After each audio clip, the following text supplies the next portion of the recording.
Сәлем достар, менің каналыма қош келдіңіздер. Бүгін сіздермен синнабоны жасайтын боламыз. Ал жасауды бастайық. Ең алдымен ыдысқа жылы сүт құямыз.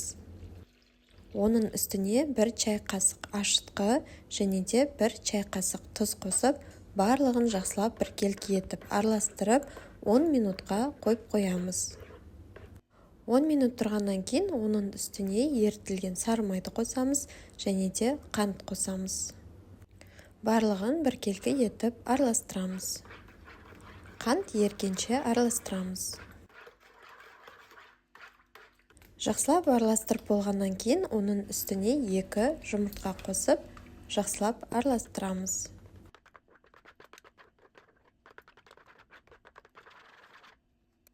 Енді осының үстіне илегіштен өткізіп ұн қосамыз.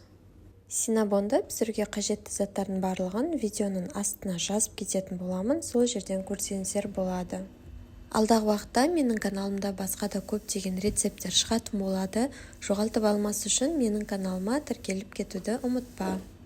Осы видео рецепт ұнаған болса, лүпіл басып, және де рецепт бойынша сұрақтар болған жағдайда комментарий жазып кетсеңіздер болады. Енді қолымыздың көмегімен қамырымызды илейтін боламыз. Міне біздің қамырымыз осылай шықты. Енді бетін жауып, жылы жерге қойып қоямыз.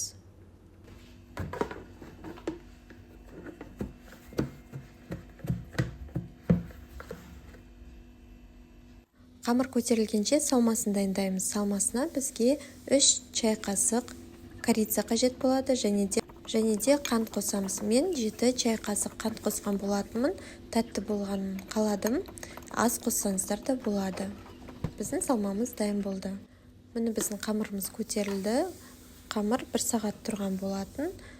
Көтерілген қамырды видеода көрсетілгендей етіп, не қалың емес, не жұқа емес, орташа қалыңдықта видеода көрсетілгендей етіп жаямыз. Қамырымызды жайып болғаннан кейін оның үстіне ерітілген сары майымызды жағамыз.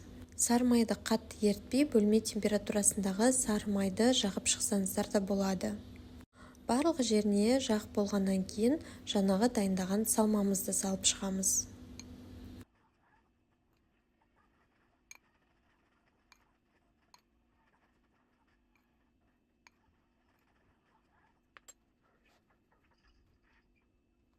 Салмасын салып болғаннан кейін видеода көрсетілгендей етіп рулет сияқты ораймыз.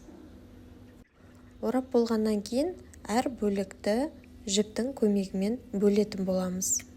Әр қайсысын видеода көрсетілгендей етіп бөліп шығамыз.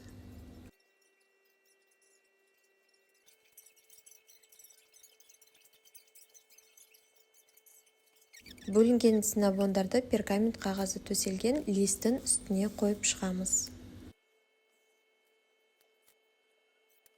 Дайын болған булочкаларымызды қызып тұрған духовкада пісіріп аламыз. Міне біздің синнабондарымыз дайын болды. Өте әдемі және де дәмді болып шықты. Осы рецептпен жасап көріңіздер, барлықтарыңызға ұнайды деген ойдамын. Синнабонның бетіне қаймақ жағып шықтым. Сіздер кез келген кремді пайдалансаңыздар болады. Осы рецепт бойынша синнабон булочкасын жасап көріңіздер, барлықтарыңызға ұнайды деген ойдамын. Және де алдағы уақытта менің каналымда басқа да көптеген рецепттермен бөлісетін боламын. Менің каналымды жоғалтып алмас үшін менің каналыма тіркеліп, осы видео рецепт ұнаса, лүпіл басып, және де рецепт бойынша сұрақтарыңыз болса, комментарийға жаза кетсеңіздер болады. Ас болсын!